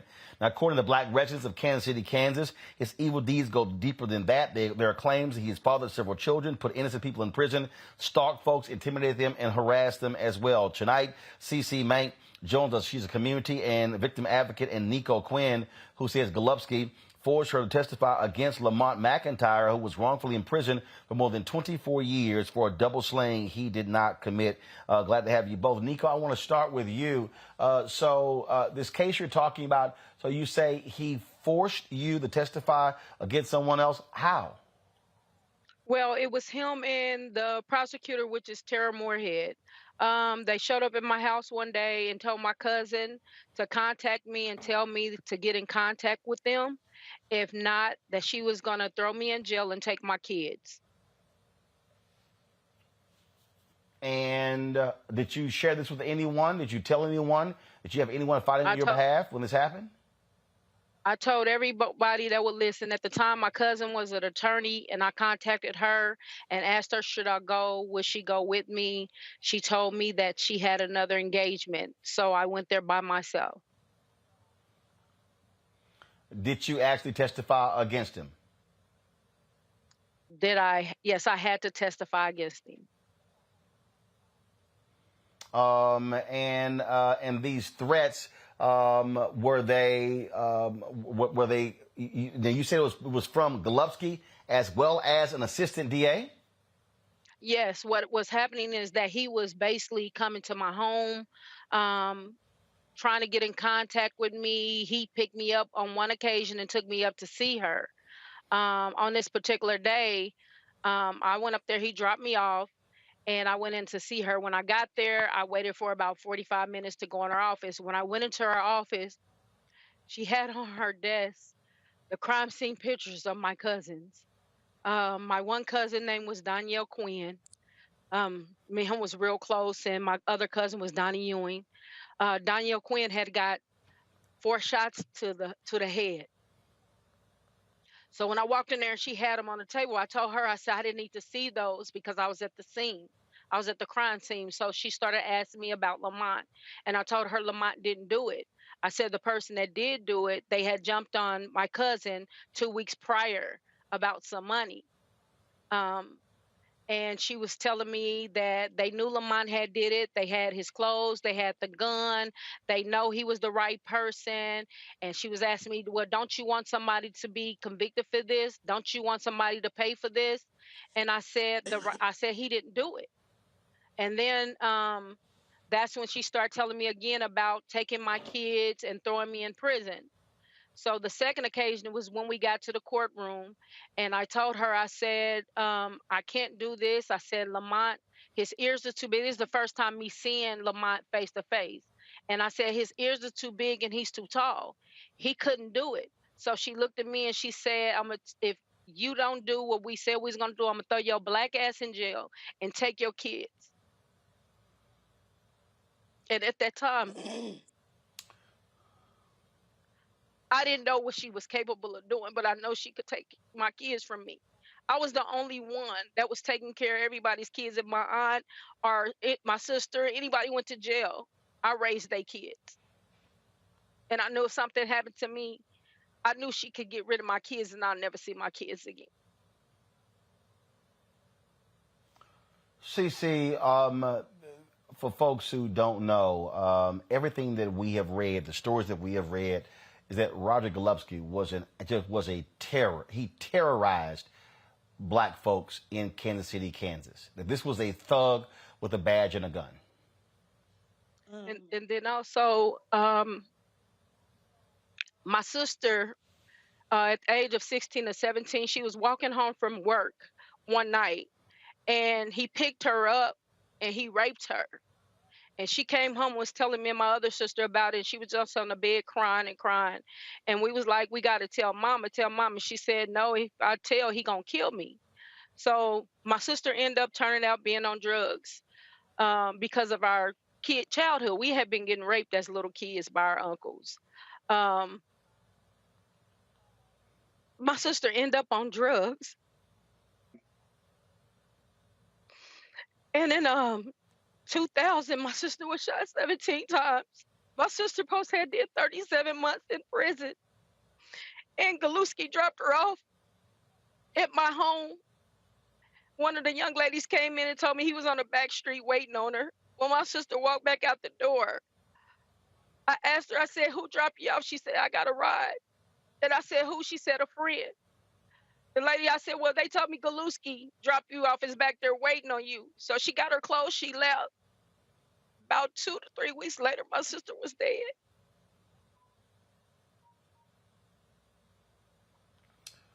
CC, the stories that we have heard, not just right now, but from others, is just beyond horrible about what this cop has done for years.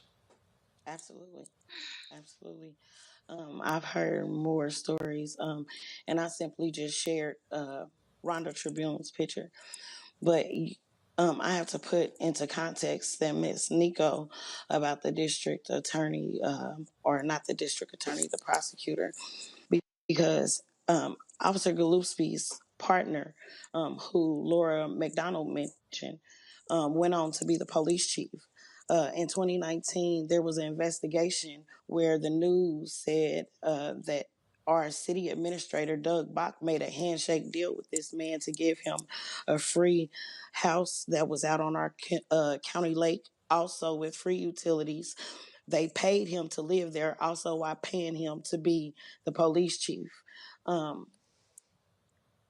All while he denied these allegations, even though witnesses said he was there sometimes. So it goes beyond these police officers. I also have to say, U.S. Attorney McAllister said for this to go on for 30 years, he had to have help or willing ignorance. You know, they just willingly ignored all of these things or participated. Well, obviously, that was they totally ignored it because this went on for years, and finally he was arrested by the FBI last week. And you know, but do you believe that, Nico, in what you described, has the statute of limitations run out? Have the feds talked to you or family members with regards to your interaction with Roger Golubski? Well, not really. You know, the feds don't come out to talk to you. You have to come and talk to them. And when I told him my story, actually, like I stated, Golubski he stalked me from 1994 to probably about 2010. My last time seeing Golubski was maybe 2012. I pulled him over and asked him a question. Also, when they arrested him, do you know that was the first time I got some sleep? Because if anybody know, I will walk up out of a house, I will leave because I'm always thinking somebody after me. My children, I was staying with the person I talked to last night. My kids didn't graduate from school because I kept pulling them out of school because I was scared that something was going to happen. I was scared that they were going to take my kids once I started telling that Lamont wasn't the killer.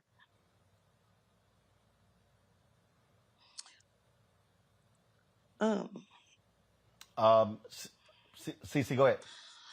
So he has a victimology, you know, that I don't know if they're investigating or not, because again, and you mentioned he had assaulted women. One of his victims, who he is going to on trial for, he started having sex with her at 13 and stopped when she was 18.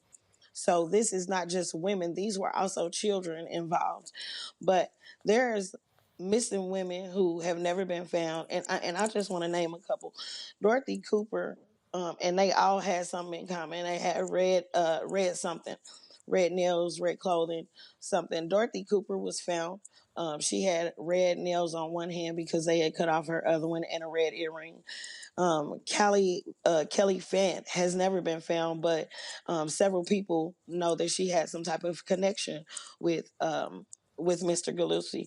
Rhonda Tribune Easley was found 6 minutes from his known address and 7 to 8 minutes from his mother's address. Also, Miss Bassett, who was found in 2021, was also found 6 minutes from Mr. Golubski's known address and 7 minutes from his mother's address, which he was both known to occupy. Also, we heard of Stacey Quinn's story. She also was found with red items of some sort and was known. All of these women were known to either be harassed by him or have some type of relationship with him. And they either missing or completely dead or found dead.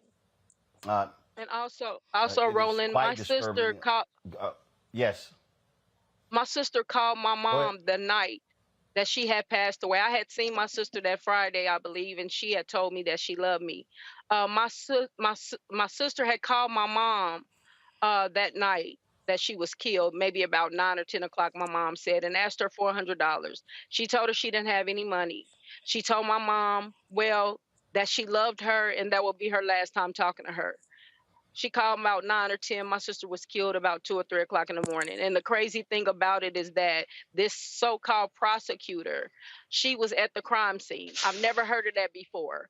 I had people come to me and tell me that my sister was talking when they seen her, because so many people seen this incident, and they said it was a white man with a long ponytail and a trench coat that killed my sister. They arrested a black 25-year-old man. My sister was shot center mass. She was shot in her heart, her lung, her kidneys. She had 17 bullets. We took the cover off of her, and all you seen is them bullets just all in her midsection, all in her lethal organs. So this was a target. This was not no 25-year-old black man that never been trained to shoot a gun to kill my sister like that. And that's not the only one. She's not the only one. I've seen Monique Allen leave my house. She had Golubski's car. She called him to pick her up. She got killed the next day. Rhonda Tribute walked off my porch to go get in the car with him, and she got killed, and they found her body the next day. So this is just customary for him, because he already knew that he was going to get away with what he done. He only did it where he knew he can get away with it. He did it where he was comfortable at.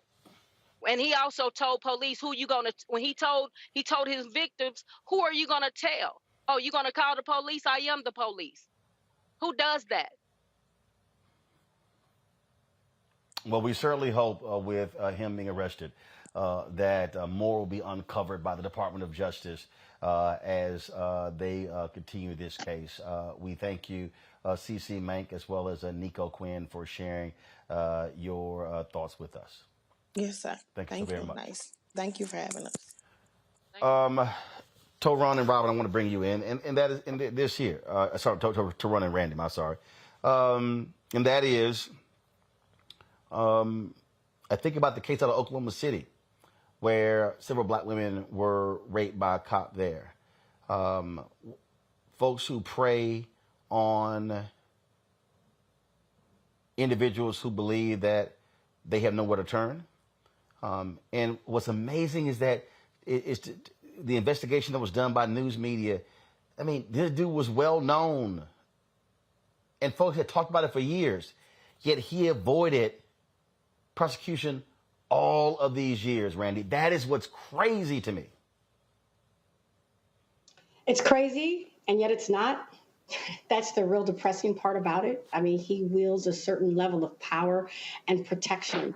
The people, we've been saying for over repeatedly that the people that we want to protect us aren't.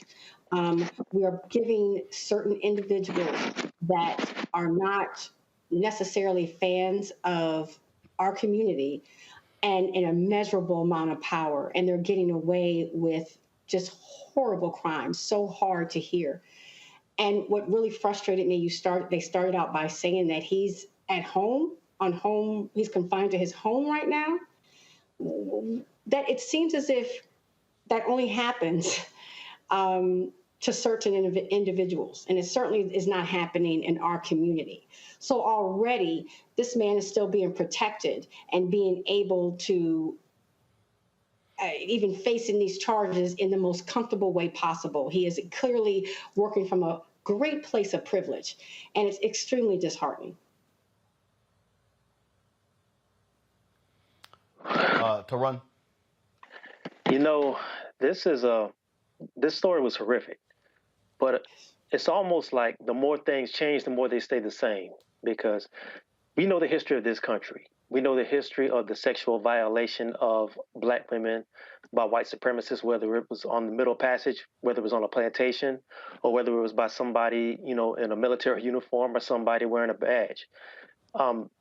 This sort of thing happens when you have absolute power and you're dealing with a community that you feel less than. That you feel a community that you feel like is less than you, and you have the power of life and death. Yeah. And when you're dealing with people who don't have anywhere to turn, who may have had some run-ins with the law before, and everything they do makes them feel nervous that they can be put back into a situation where they get deeper involved with like the incarceration system or something like that. These things happen. What's sick about it to me is that, as you said, he was so well known in the community, and nobody, whether in that department or anybody on the DA's office or the county prosecutor or the city prosecutor, cared enough about what happened to these women and saw a pattern here that they would go and pursue. That's what's dangerous. And again, like I said earlier, these sort of things happen a lot in these smaller towns that are away from major media presence because they can get away with it because they know that they say the best sunlight is the best disinfectant. When the media in your town doesn't care about what's going on, or they don't want to have the resource to follow that up, these sort of things can happen for generations. It can happen for decades, like this, apparently what happened with this individual. The only thing I can say is I hope with all these things finally coming to light that this family, these women can get some closure. The brother who was wrongfully in prison can get free, and this police officer it gets dealt with because this really is horrific.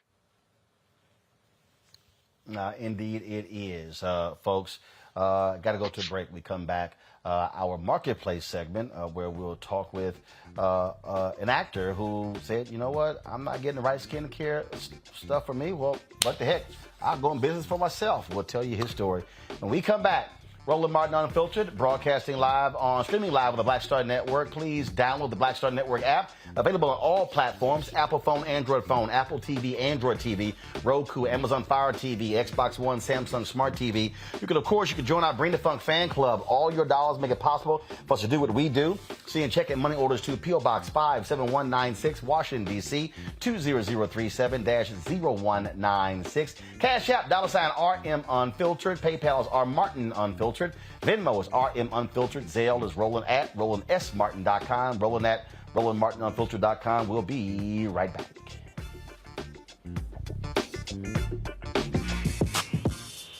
When we invest in ourselves, our glow, our vision, our vibe, we all shine. Together, we are black beyond measure. We're all impacted by the culture, whether we know it or not. From politics to music and entertainment, it's a huge part of our lives, and we're going to talk about it every day right here on The Culture with me, Farajii Muhammad, only on the Black Star Network. When we invest in ourselves, we all shine. Together, we are black beyond measure. You are watching Roland Martin, and I'm on his show today, and it's, what, huh? We should have some cue cards. Hey, what's up, y'all? It's your boy, Jacob Lattimore, and you're now watching Roland Martin right now.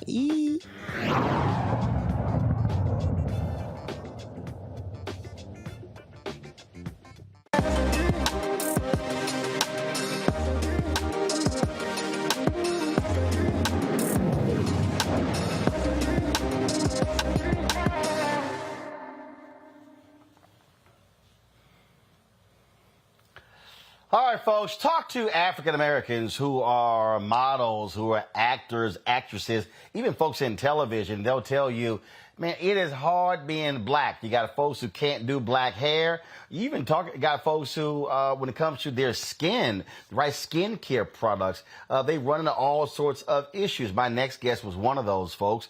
Dorian Renaud had this problem where, again, not finding the right products. And so he said, you know what the hell? Let me just go ahead and do this thing myself. He created Butter Skin, and he joins us now from Los Angeles. Glad to have you on the show. And so what issues were you running into when it came to skincare products? Well, first of all, how you doing, Mr. Roland Martin, the legend, the icon himself?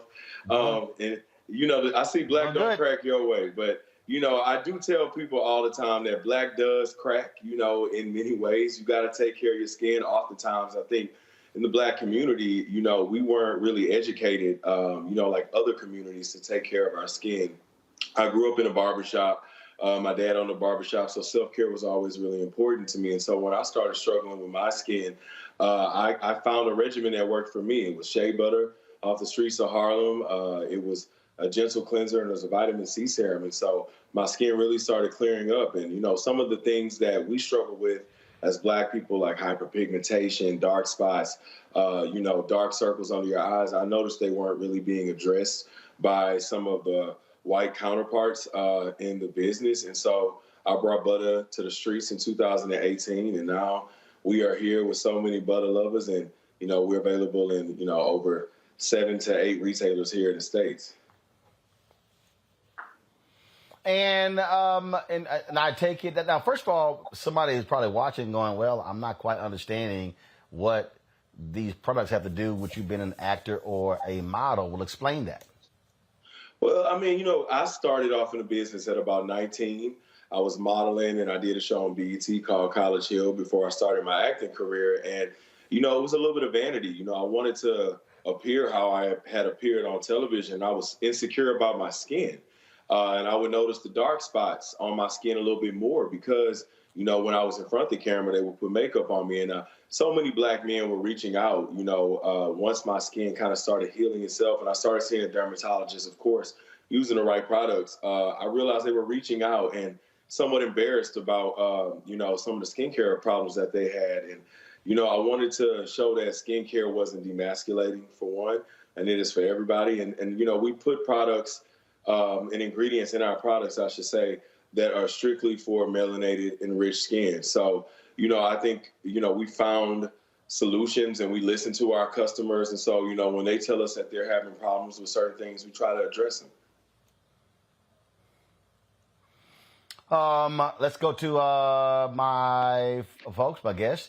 Let's see here. Randy, I'll start with you. I'm excited. I'm excited about this butter. I don't even like the name of it. And you got some. I want to be a butter lover. That's right. Well, we'll continue.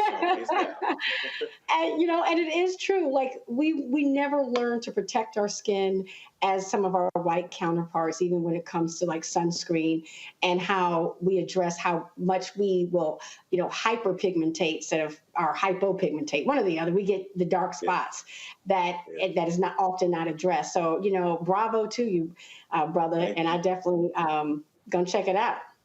Thank you so much. Karan. Yes, sir. I'd like to ask you about go ahead. What process did you go through to put these formulas together to specifically address some of the issues that black skin deals with?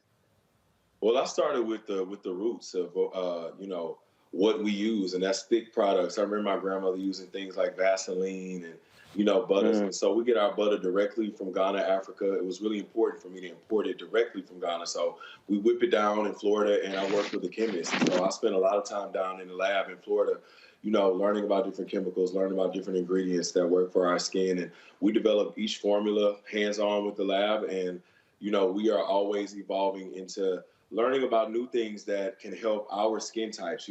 For me, it was shea butter, and then we started expanding into other different types of butter. And so learning the benefits of butter and serums like the vitamin C serum, which, I was using the serum because I was here in Hollywood and I was an actor and, I had access to those things. But I realized that the general population and a lot of black people didn't know how much serums could really help your skin. And so I wanted to put that in my kit so that I can introduce the world and, my world, I should say, and that was young black people and people in my community to, how to keep your skin looking healthy and how to put vitamins in your skin like you do in your body. Great, by the way, man. Where are you? First of all, you're talking about getting products from Ghana. Now, where are you putting? Where are they manufactured? In terms of who you're working with on that. We manufacture in Florida, so I spend a lot of my time at the lab. We own our own lab, which is amazing because I'm able to go in and doctor up things in a short amount of time or make adjustments. But we're in Fort Myers, Florida, and so I spend a lot of time out there with the chemists and, working really hard. And there's so many, emerging black brands coming out now and celebrity brands. And I admire all of them, but I encourage people that are getting into this space to learn as much as you can about the skincare business, learn as much as you can about formulas. You go through testing and FDA approval and all these different things. And I think, it looks appealing to somebody say, let me slap my name on something. But the more that you dive in, the more that you know, and you can actually create really good products for people. And it's nothing wrong with white labeling, but what I love about butter is that we are original and we make all of our products from scratch. And I'm able to see the process take place. And you're absolutely right. First of all, I mean, this business has exploded over the last several years. I mean, I just know of so many different people who are creating skincare lines because people are just spending a lot of money on this. And so what are you also doing to stand out? You talk about being in 8 retail locations. What are your also marketing plans moving forward? Well, you know, I try to add real story to butter. So not only is butter a skincare brand, but it's a lifestyle. You know, we try to, you know, keep the audience entertained with our campaigns. We're community-based, so we do a lot of things in the community. And I think that our stuff is just good. You know, it's really good. You know, you can have a lot of products out there, but if your stuff isn't good, then, you know, I don't think that, you know, people will be returning. And so, you know, we started off as a word of mouth company, and although we're able to, you know, enhance how we see beauty, you know, through our eyes, you know, the stuff is amazing and the reviews don't lie. So I think a lot of people out there, you know, they tend to put their name on something. They don't really know what's in the products. You know, I know everything in my products are good, natural, and, you know, people really love butter, and it's working for them. I love the fact that tell folks whether. Yeah, I was just going to say, I love the fact that he go ahead. Getting the shea butter directly from Ghana. You know, last time I was in Ghana, and I actually was looking at the shea butter and who was taking most of it and making dollars out of, you know, the richness of our motherland. And it's not us. It wasn't us. And so I'm really happy to see that your company there's a connection there. That makes me feel really good about the product.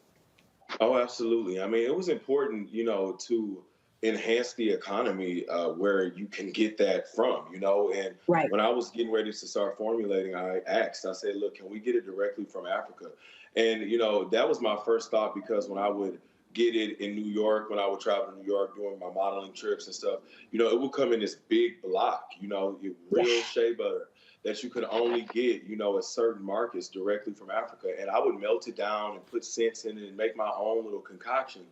And, you know, I always say I did not create shea butter whatsoever, but we whip our shea butter so fine down and so nicely. And then you pair that shea butter with our vitamin C serum and a cleanser, and you have a perfect skincare routine. It's easy. And I tell people, you don't have to put so many things on your face. And the minute that I stopped being so hard on my skin and being a little bit more gentle on my skin and easier on my skin, it really started to heal. So, you know, I think the same goes for our bodies. You have to take care of your skin the same way. All right, then. Tell folks where they can get butter skin. They can get butter skin at Ulta Beauty, Macy's, Nordstrom's, JCPenney, Saks Fifth Avenue is coming soon. And we have a few other retailers, but go to butterskin.com. Check us out on social media so you can find out how to use the product. Check us out. All right. Well, I'm actually in LA, so I'm sure the product is in the office. So I'll try it when I get back to DC on Thursday. Yes, sir. So Dorian, we appreciate it, man. Thanks a lot. Thank you so much. All right, folks. Some sad news. A couple of the folks who are now ancestors. Maury Wills, a long-time baseball player who hailed from D.C. public schools. He passed away at the age of 89. He played for the L.A. Dodgers, was a shortstop. He mastered the art of base stealing in the 1960s and became one of the most exciting ball players of his time. He died Monday night at his home in Sedona, Arizona. He set a modern Major League Baseball record when he stole 104 bases in 1962, crushing the record of 96 set by Ty Cobb in 1915. He set the stage for Lou Brock of the St. Louis Cardinals, who stole 118 bases in 1974, and Ricky Henderson of the Oakland A's, who set the current record with 130 steals in 1982. Again, baseball legend Maury Wills is dead at the age of 89. Reverend Herbert Lusk, who became the first NFL player to kneel in the end zone after scoring a touchdown, he has passed away. He was 69 years old. Lusk gained national attention after his 70-yard touchdown run in 1977. The Philadelphia Eagles running back later said, "The end zone became my pulpit. He, of course, went on after retiring to become a prominent pastor in Philadelphia, involved with a number of different events as well as community building initiatives there. He was a prominent supporter of President George W. Bush in his presidential run of 2000, as well as re-election in 2004. Philadelphia City Council President Darrell Clark posted this on Twitter. North Philadelphia and our city lost a true friend yesterday. Reverend Herb Lusk has passed. From his early days as a running back for the Philadelphia Eagles through his long career as a pastor of Greater Exodus Baptist Church on North Broad Street, Reverend Lusk always preached the universal truths of self-reliance and hard work. He created the nonprofit People for People and helped so many find the right path in life. On a personal level, Reverend Lusk was a true friend and presided over the funeral of my brother, an honor for my family. Reverend Lusk cared deeply about Philadelphia and its people. He truly walked the walk of service in his life. Our deep condolences to his family and congregants. Rest in power, Reverend. Lusk later served with the Eagles as the team chaplain. He died at 69. I'm going to end the show with this story that came from Herb Lusk, Toran and Randy. A few years ago, I was playing golf in Philadelphia with Reverend Lusk and some other folks. And when we were done, we went inside and to get us something to eat and drink. And as we're sitting there, he told us a story. As I said, he was a very prominent supporter of President George W. Bush. Well, President Bush gave him a card once, and he said that, hey, Herb, if you're ever in trouble, call this number. Well, Pastor Lusk happened to be traveling on the motherland, and a coup broke out while he was there. Now, mind you, I'm telling this story because Herb Lusk said, now, if you ever tell this story, I'm going to deny it. So typically, y'all, what happens, when someone passes, sort of off the record, sort of goes away. And so I revealed the same thing when Chadwick Boseman passed. I didn't reveal the text he sent me when he was alive, but until after he passed. So Lusk said he's in this country and he's at the airport. All of a sudden, shooting breaks out. And all of a sudden, the airport's on lockdown. They literally are in the middle of a coup. So what does he do? He pulls that card out, and he makes a call to that number. And the person says, hold on, Reverend Lusk. And then next thing, the voice he hears is President George W. Bush. And he says, Herb, what's going on? He said, I don't know what's going on, but I'm in this country, and they're shooting at the airport, and looks like there's a coup going on. And he said, Herb, you hold tight 1 second. And then Herb said they hung up. And then a couple of hours later, they're in the airport. And all of a sudden, over the intercom, they hear paging Pastor Herb Lusk. Paging Pastor Herb Lusk. And he's like, okay, what's going on? So he stands up. And outside was a helicopter of Marines. And that helicopter was sent to pick him up. And then all of a sudden, he gets on the helicopter, and one of the Marines says, sir, we're never supposed to ask who we are sent to get. But I got to ask, who are you? We cracked up laughing at that story. And he said, if you ever tell that story, I'll deny it. But that's how close Reverend Herb Lusk was to President George W. Bush. When he needed that help, he placed that phone call, and some U.S. Marines were able to rescue him from that particular country in that dangerous airport. So Reverend Herb Lusk, good brother. I had a chance to meet him several times for us to tee up and play golf as well. So condolences to his family. Reverend Herb Lusk passing with the age of 69. Folks, that is it for us. Tomorrow I will be attending, I will be live on the show, but tomorrow I'm going to be attending the Apple Films premiere, the Los Angeles premiere of the Sidney Poitier doc, produced by Oprah Winfrey and my man Reggie Hutland. Be taking place tomorrow night, but I'll be live on the show, and then of course we'll have the next day some video from the event as well. Looking forward to that. It's an amazing story of Sir Sidney Poitier, and we cannot wait to see. I can't wait to see it, and we cannot wait to share with you what we hear about it. So, Randy, thanks a lot. Toran, thanks a lot. Michael Brown had to leave earlier. We appreciate you as well, folks. That is it please support us in what we do. What we do every single day, folks, nobody else is doing. Nobody. I keep telling y'all. Byron Allen's not doing it. Black Enterprise is not doing it. Essence is not doing it. Blavity is not doing it. Ebony is not doing it. The content that we have every single day on this show is unmatched. Not just this show, but the 2-hour show with Farajii Muhammad. Then, of course, you have Dr. Greg Carr. You have Deborah Owens, Reverend Dr. Jackie Hood Martin, Stephanie Humphrey. We got Rolling with Roland. We got other shows that we are got in development right now, folks.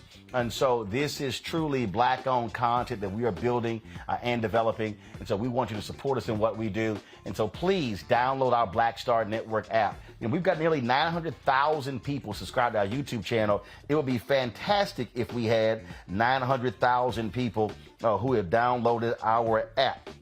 And so if y'all could please do that, that'll be great. We're available on all platforms: Apple TV, Android TV, Apple phone, Android phone, Roku, Amazon Fire TV, Xbox One, Samsung Smart TV. And, of course, you can also support us in what we do. We need to raise $100,000 a month from our fan base between now and the end of the month. That's 2,000 people a month at $50 each. You can give less, you can give more. We appreciate every single dollar. Check and money orders go to P.O. Box 57196, Washington, D.C. 20037-0196. Cash App is $RM Unfiltered. PayPal is R Martin Unfiltered. Venmo is RM Unfiltered. Zelle is Roland@RolandSMartin.com. Roland@RolandMartinUnfiltered.com. That is it for me from Los Angeles. Yes, I love to wear my Astros jersey when I come to L.A. because it drives the Dodgers fans crazy. And I love it. I'll see y'all tomorrow. Holla!